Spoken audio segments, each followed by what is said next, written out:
This is myself and two of my brothers. I have two more. Unfortunately, I destroyed my baby pictures, and this is probably the earliest I have. And I'm sorry I did that now. I lived on a farm about 20 miles out of Mountain View, Arkansas, on a 40-acre farm. My dad was a country school teacher, and so I lived at home with my mother and four brothers, which they left. They sort of ran the farm during the week, and my dad would come home on weekends. It's a dance, drink, die, do them things, join. My early life was rather uneventful. I went away to Mountain View to school. It was too far for me to travel, so I stayed with some friends of ours as a sheriff, Mountain View. And I rather enjoyed my schooling there. I was a basketball player, and we traveled all over the state over the weekends.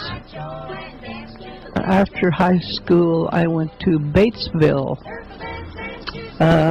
Teacher, one of my former teachers in high school, took me with her. It was an NYA school, and we worked there for a while, not having any money, and things were pretty hard at the time. And when that school closed, I went from there to Little Rock, which again, I took odd jobs and was rather bored with what I was doing. And so the same teacher asked me to join the Marines with her.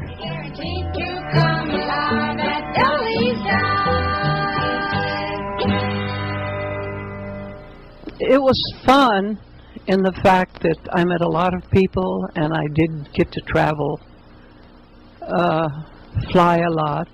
Oh, I worked in PX and different odd jobs. Of course, I started my music playing the guitar a little bit when I was at home.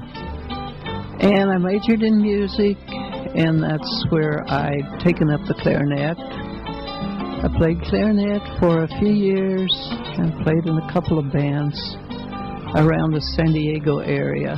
I continued studying music in San Diego, even in the service. And this picture was taken at a nightclub where my instructor played with his band, and he'd have me come down a lot.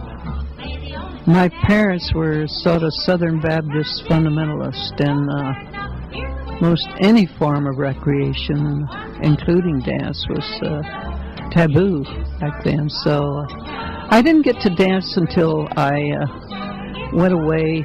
Mostly, I think when I was in the Marine Corps that I started dancing. And from there I didn't stop.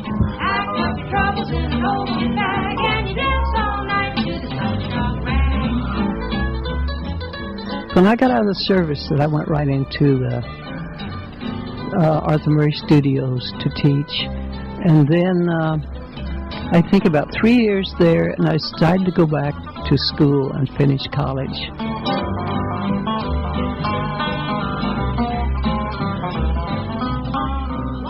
This is a traveling caravan of dance teachers that went all over the United States, and they would have guest teachers at certain cities where they would stop and teach for a weekend. And I had a friend that belonged to this organization, and she asked me if I would like to do it, and I said, sure, I'd love to do it. So I taught for them for the weekend.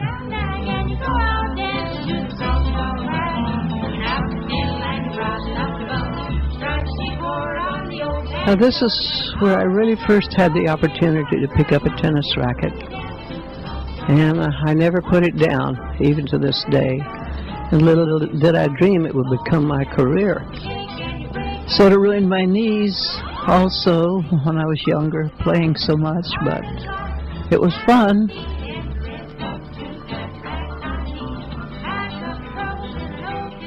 My title was Recreation Director for the City of San Francisco, but being that I was good at tennis, I did mostly clinics as part of my job. Most all day I had other classes. afternoon, but was really my teaching profession. Diane came to one of our benefits for Youth Tennis Foundation. I taught children, of course, along with adults. And we would have big benefits, luncheons and benefits. And the mayor would come and supervisors would come. She was supervisor then. She was a very good friend of Lillian, the Chinese lady there. So she said, Faye, we got to get a picture with Diane. So she took a picture. We organized a group called the BALL, Bay Area Ladies League, which there are now about 1,500 women that belong. And we won the trophy that year. And that's the trophy, the first place trophy for our team. You recognize the one down below? Billie Jean King at my house in the first Virginia Slims tournament. These trophies are blood and sweat of mine. And nothing really famous, mostly club tournaments. I think I won my first at San Diego State Championship. And most of them are local tournaments. Hoping I would win one from Little Mo Conley, which I'd played with her for 2 years, but then suddenly she got into tournaments and just went off and left me. Wimbledon at 16 years old. So I kept plodding along, and I think I started my tennis game a little bit late to win anything very big. But anyway, it was fun, and it sort of became my career, so it was not a loss.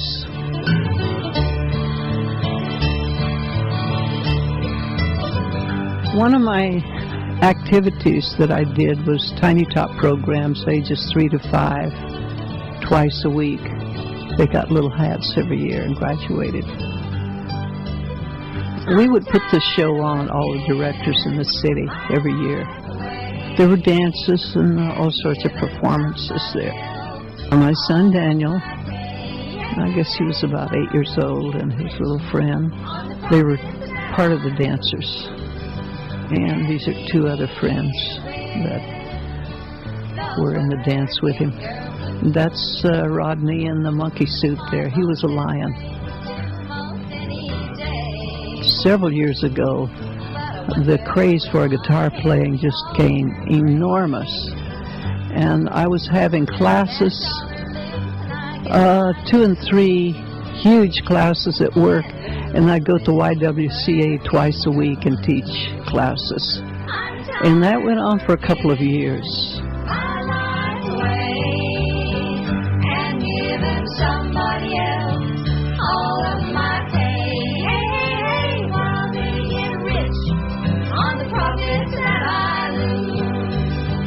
I had musical instruments at home, fiddle, guitar, banjo, but the only thing I really took up, and not very well at the time, I was too young, was the guitar. We would have what we would call musicals. That's what they called them then, at different homes. And we would meet and play country music. I would have jam sessions at my house a lot of times, and during the daytime it was nice. We'd have them outside.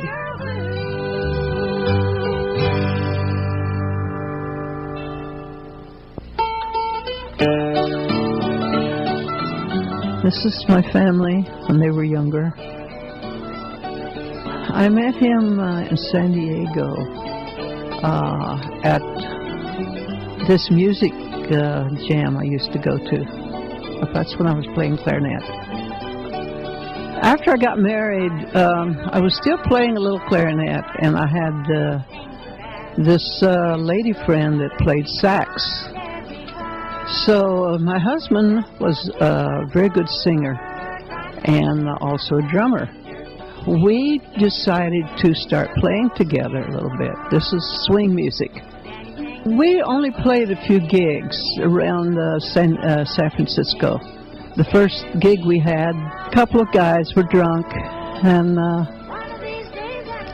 started fighting, and we thought we'd stop it by playing the Star Spangled Banner. And someone threw a bottle and hit one of the band members, so we called it a night. My husband was very talented. He was a singer and he could dance well. He was really the life of the party everywhere we would go.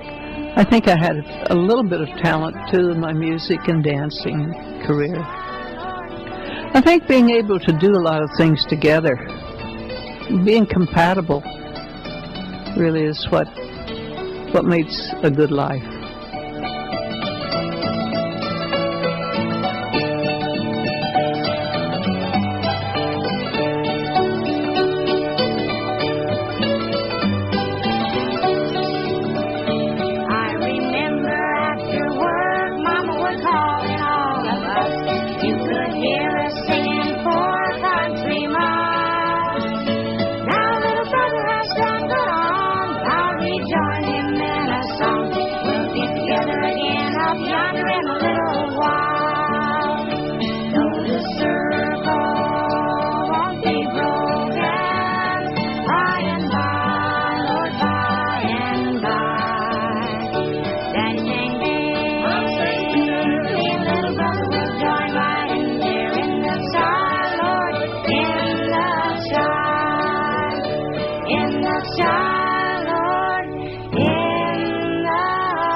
We used to have campouts, and one of the campouts was Kirby Cove over across the Golden Gate Bridge.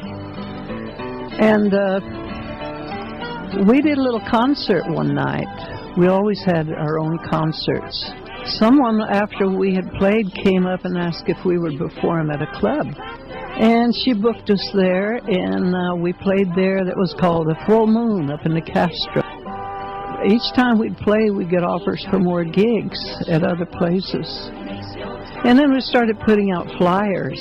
We were pretty well booked for about 12 years.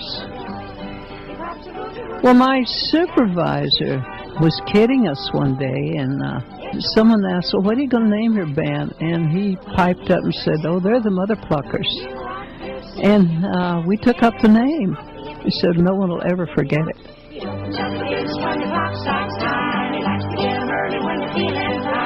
Everybody gets a little rise and shine. He's a great big bundle of joy. He pops a boogie woogie ride. Got a new shoe shine boy. I think for a little country girl that came from the sticks, I really had an interesting life. I feel that I have. And going through what I've gone through and doing what I've been doing. And I've really enjoyed my life. You ought to see him fan the air with a hoppity, hippity, hippity, hoppity, hoppity, hippity, hop. He opens up the gives when the clock strikes time. He likes to get early when they're feeling fine. Everybody gets a little rise and shine. He's a great big bundle of joy. He pops a boogie woogie ride. He got a new shoe shine boy. He pops a boogie woogie ride. Got a new shoe shine boy.